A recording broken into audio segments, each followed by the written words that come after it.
আগামী নির্বাচনে বিএনপিকে পরাজিত করার চূড়ান্ত বন্দোবস্ত ঘটে গেছে। দর্শক, চরমনায় মাহফিল শেষ হয়েছে। চাঁদাবাজ এবং সন্ত্রাসীদের থেকে দেশ রক্ষার দোয়ার মাধ্যমে শেষ হলো চরমনায়ের মাহফিল। এখন চাঁদাবাজ কারা? বিএনপি। সন্ত্রাস কারা? বিএনপি। আরে আওয়ামী সন্ত্রাস তো পালিয়েছে, ওটাকে তো জনগণ পিটিয়ে পাঠিয়েছে। এখন বিএনপি সন্ত্রাস আছে। এখন সব শ্রেণী পেশার আলেমরা ওখানে, জানেন যে চরমনায়ের মাহফিলে শুধু চরমনাই না, ওখানে সব শ্রেণীর বা সব মতাদর্শের আলেম ওলামারা বা অনুসারীরা যায়। ওটা এখন একটা ঐক্যের মার্কাজ। চরমনাই শুধু চিস্তিয়া সাবেরিয়া তরিকার কোনো মার্কাজ নয়, এখন চরমনাই সার্বজনীন মার্কাজ।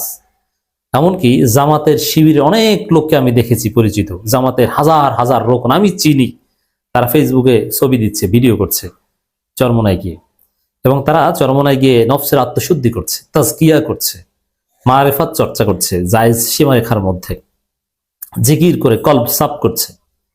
এবং এটা নিয়ে তাদের মধ্যে কোনো দ্বিধাদ্বন্দ্ব, হীনমন্যতা বা আপত্তি নেই। আহলে হাদিসের ফাঁদে কেউ পাড়া দিচ্ছে না। এটা একটা ঐক্যের প্ল্যাটফর্ম, এখন সার্বজনীন মার্কাজে পরিণত হয়েছে। সবাই যাচ্ছে, আহলে হাদিসের লোকজনে গেছে, আমি চিনি এরকম, সবাই যায়। এবং যাওয়ার পরে অনেকে দৃষ্টিভঙ্গি চেঞ্জ হয়ে যায়।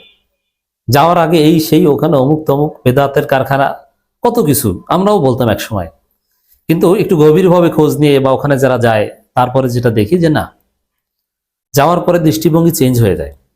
অনেকে চরমনায়ের বিরোধিতা করতে চরমনায়ের মাহফিলে যে চরমনায়ের মুরিদ হয়ে এসেছে, চরমনায়ের ভুল ধরতে চরমনায়ের মাহফিলে যে তারা চরমনায়ের মুরিদ হয়ে এসেছে। আমি এরকম একজনকে চিনি, ঢাকা বিশ্ববিদ্যালয়ে আমার ছোট ভাই ছিলেন, এক ব্যাচ জুনিয়র, এখন তিনি একজন আইনজীবী। তিনি চরমনায়ের বড় নেতা, আমি নাম বলবো না। ছাত্র আন্দোলনেরও বড় নেতা ছিলেন, এখন মূল দলেরও বড় নেতা। তো সেই ছোট ভাই প্রচন্ড চরমনাই বিদ্বেষী ছিল।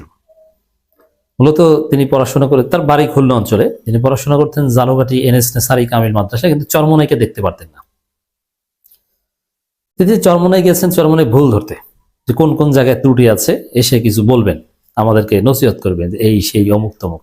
আমরা বিশ্ববিদ্যালয়ে আড্ডায়, রুমের মধ্যে, নানান জায়গায়, মসজিদে নামাজের শেষে এসব বিষয় নিয়ে তর্ক করতাম। এর মধ্য দিয়ে একটা এলেম চর্চা হতো। অথবা রাতে হলের কিছু কিছু রুমে বসে শরী জ্ঞান আছে বা এলেম চর্চা করে, এরকম অনেকে আমরা ঘন্টার পর ঘন্টা, রাত 12টা-1টা পর্যন্ত কালাম চর্চা করতাম, বিভিন্ন বিষয় নিয়ে তর্ক বিতর্ক করতাম, আল মাসালাতুল মুখতালিফা নিয়ে আলোচনা করতাম, বেদাতের সীমারেখা নিয়ে আলোচনা করতাম। তখন সেই ছোট ভাই আমাদের সাথে জয়েন করতেন। তিনি একবার বলেন যে আমি প্র্যাকটিক্যালি চরমনায় যেয়ে দেখি, চরমনায়ের বিরুদ্ধে খুব সোচ্চার আছে আমার মতো। তো পরে সেখান থেকে এসে কয়েক মাস পরে দেখি তার টুপি, তার পাঞ্জাবের স্টাইল চেঞ্জ হয়ে গেছে। ধীরে ধীরে দেখলাম তিনি ইসলামী ছাত্র আন্দোলনের একজন বড় নেতা হয়ে গেছে। এরকম হাজার হাজার না, লক্ষ লক্ষ এক্সাম্পল আছে চরমনায়ের ভুল ধরতে যে সে মুরিদ হয়ে গেছে। জামাত শিবিরের ক্ষেত্রেও সেম, জামাত শিবিরের ভুল ধরতে এসে জামাত শিবির হয়ে গেছে। মাওলানা মওদুদীর ভুল ধরতে এসে এসে জামাত হয়ে গেছে। এটা ইসলামের সৌন্দর্য। মাওলানা মওদুদী অথবা চরমনায় পীর সাহেবরা, এটা ইসলামের মার্কাজ, এটা সমাজতন্ত্রের কিংবা জাতীয়তাবাদের কোনো মার্কাজ নয়। তাই ইসলামের ছায়াতলে যারা আসবে, ইসলামের টাচে যারা আসবে, চুম্বকের মতো তারা এখানে আটকে থাকবে। এটি স্বাভাবিক যদি তাদের কপালে হেদায়েত থেকে থাকে, সেটাই ঘটছে। এই চরমনায়ের মার্কাজের যে প্রোগ্রাম, এবছরের মাহফিলটা সম্পূর্ণ ব্যতিক্রম। কারণ ইসলামপন্থীদের ক্ষমতায় আসার আগ মুহূর্তের একটা মাহফিল এবং ভোটের আগের মাহফিল, ইসলামপন্থীদের ঐক্যের পর, ঐক্য কিন্তু হয়ে গেছে, ঐক্যের পরের একটা মাহফিল। সেখানে যেসব বার্তা দিয়েছেন, তারা যে বুঝিয়েছেন, এবং আল্লাহর কাছে, দেখেন একটা কথা বলি, ক্ষমতা পাওয়া শুধু দুনিয়াবী হিসাব নিকাশ নয়, আল্লাহর কবুলিয়তের একটা বিষয় আছে। তো সেখানে আল্লাহর কাছে সবাই মিলে দোয়া করেছে, এবং পক্ষে দোয়া করেছে, বিপক্ষেও দোয়া করেছে, যে আল্লাহ এদেরকে, যারা হকপন্থী, যারা ইসলামের জন্য কল্যাণকর, তাদেরকে আপনি ক্ষমতা দেন। আর যারা চান্দাবাজ, যারা সন্ত্রাস, যারা দুর্নীতিবাজ, তাদের হাত থেকে দেশকে রক্ষা করেন। তো এই যে আল্লাহর কাছে আল্লাহর বান্দাদের কান্নাকাটি, ক্ষমতা পাওয়া না পাওয়ার পেছনে এই কান্নাকাটিও একটা ফ্যাক্টরস। আমরা পুরোপুরি ম্যাটেরিয়ালিস্টিক বা বস্তুবাদী হতে চাই না। আল্লাহর কবুলিয়তের একটা বিষয় আছে, ক্ষমতা আল্লাহ দেন, তবে হ্যাঁ যোগ্যতার ভিত্তিতে দেন।